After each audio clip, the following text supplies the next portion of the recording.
ദൈവത്തിൻ്റെ അതിപരിശുദ്ധ നാമം വാഴ്ത്തപ്പെടുമാറാകട്ടെ.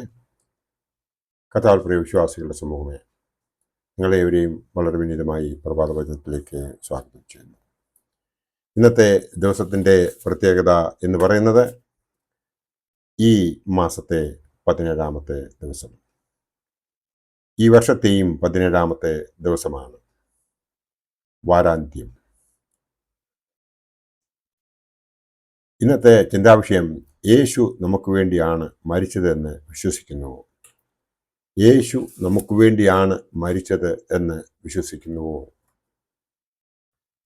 പരിശുദ്ധനായ പത്രോസ് ശ്ലീഹാ പൊതുവിനെഴുതിയ 1-ാം ലേഖനം 3-ാം അധ്യായം 18-ാം വാക്യത്തിൽ പ്രകാരം പറയുന്ന: ക്രിസ്തുവും നമ്മെ ദൈവത്തോട് അടുപ്പിക്കേണ്ടതിന് നീതിമാനായി നീതികെട്ടവർക്ക് വേണ്ടി പാപനിമിത്തം ഒരിക്കൽ കഷ്ടം അനുഭവിച്ചു, ജഡത്തിൽ മരണശിക്ഷ ഏൽക്കുകയും ആത്മാവിൽ ജീവിക്കപ്പെടുകയും ചെയ്തു എന്ന് ഈ വേദഭാഗം നമ്മെ ഉദ്ബോധിപ്പിക്കുന്നു.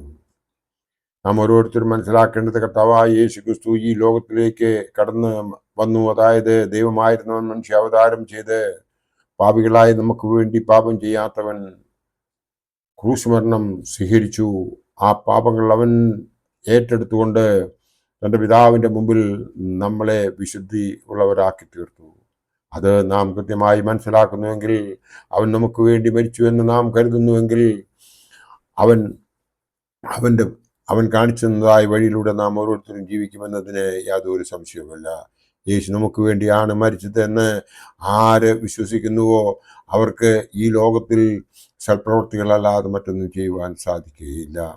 ഈ ലോകത്തിൽ യേശു ക്രിസ്തു നമുക്ക് വേണ്ടിയാണ് മരിച്ചത് എന്ന് കൃത്യമായി നാം മനസ്സിലാക്കുന്നുവെങ്കിൽ നാം ഇടപെടാതെ പ്രാർത്ഥിക്കാതിരിക്കുകയില്ല. ഇടപെടാതെ പ്രാർത്ഥിക്കുന്ന ഒരു വ്യക്തിയെ ഒരിക്കലും ദൈവം കൈവിടുകയില്ല. അവൻ നമ്മുടെ അടുത്തേക്ക് വരുന്നത് നമ്മൾ അവനോട് യാചിക്കുമ്പോഴാണ്. അവൻ കൃപാലുവാണ്. നമ്മൾ ചെയ്യുന്നതായ പാപങ്ങളെയൊക്കെയും അവൻ കണ്ടില്ല എന്ന് നടിക്കുകയും നമ്മൾക്ക് അനുഗ്രഹങ്ങൾ പ്രദാനം ചെയ്തുകൊണ്ടിരിക്കുകയും അവൻ ചെയ്യുന്നു.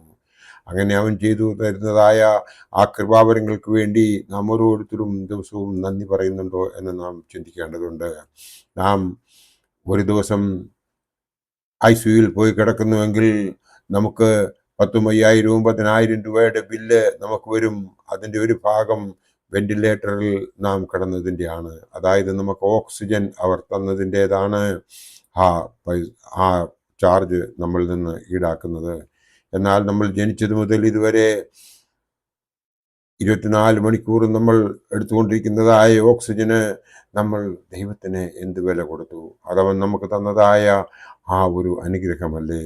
അങ്ങനെ ഓരോന്നും നാം നോക്കുമ്പോൾ, ഇന്ന് നമ്മൾ അതിരാവിലെ എഴുന്നേറ്റു. അതിനുശേഷം ഇതേവരെ നാം ആരോഗ്യത്തോടുകൂടി സന്തോഷത്തോടുകൂടി മുമ്പോട്ട് പോകുന്നതിൻ്റെ മെയിൻ കാരണം നമ്മുടെ കർത്താവായ യേശു ക്രിസ്തു നമുക്ക് തന്നിട്ടുള്ള കൃപാവരങ്ങളെ അനുഭവിക്കുന്നത് കൊണ്ടാണ് എന്ന് നാം ഓരോരുത്തരും ചിന്തിക്കുന്നുവെങ്കിൽ മാത്രമേ നമുക്ക് അവനോട് ഒരു പ്രിയം തോന്നുകയുള്ളൂ. അങ്ങനെ പ്രിയം തോന്നുന്നവരെ അവൻ ഒരിക്കലും കൈവിടുകയില്ല.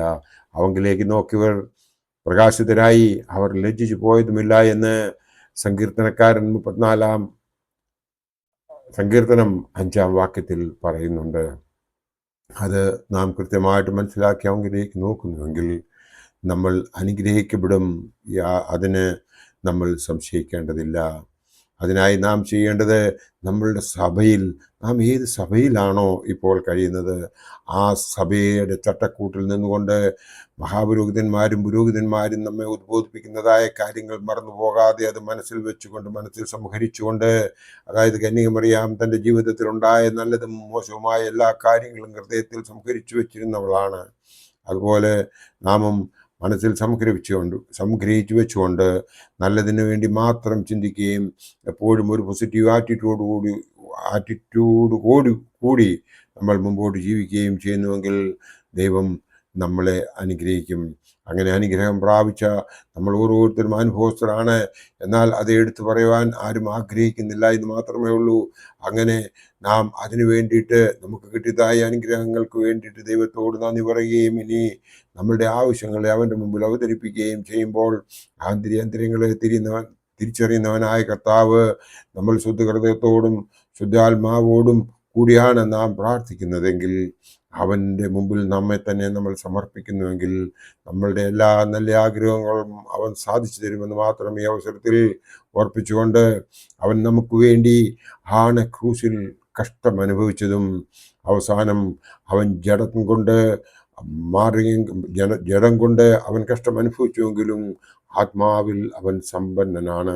അവൻ തൻ്റെ പിതാവിൻ്റെ ഇഷ്ടം നിർവഹിച്ചതിന് ശേഷം അവന് കിട്ടിയതായ എല്ലാ അവന് കിട്ടിയതായ എല്ലാ ദൗത്യങ്ങളും അവൻ കംപ്ലീറ്റ് ചെയ്തതിന് ശേഷം ഈ ലോകത്തിൽ നിന്ന് തൻ്റെ പിതാവിൻ്റെ അടുക്കിലേക്ക് പോയതുപോലെ നാം ഓരോരുത്തരും നമ്മുടെ ദൗത്യം, നമുക്ക് തന്നിരിക്കുന്നതായ ദൗത്യം കംപ്ലീറ്റ് ചെയ്തതിന് ശേഷം നാം നമ്മുടെ സൽപ്രവൃത്തികൾ ചെയ്തുകൊണ്ട് നമ്മൾ ചെന്നു കഴിഞ്ഞാൽ ഇമ്പങ്ങളുടെ പരദീസയിൽ അബ്രഹാമിൻ്റെയും ഇസ്ഹാക്കിൻ്റെയും യാക്കോബിൻ്റെയും മടിയിൽ ഇരുത്തത്തക്കവണ്ണം അവൻ നമ്മളെ വലത്ത് കൈ നീട്ടി നമ്മളെ സ്വീകരിക്കും. യാതൊരു സംശയവും അതിന് വേണ്ട. അത് നമ്മുടെ പിതാക്കന്മാർ നമ്മളെ പ്രാക്ടിക്കലായി കാണിച്ചു തന്നിട്ടുള്ള കാര്യമാണ്.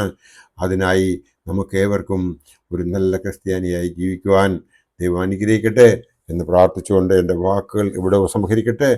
ദൈവം നമ്മളെല്ലാവരെയും അനുഗ്രഹിക്കട്ടെ. നന്ദി, നമസ്കാരം.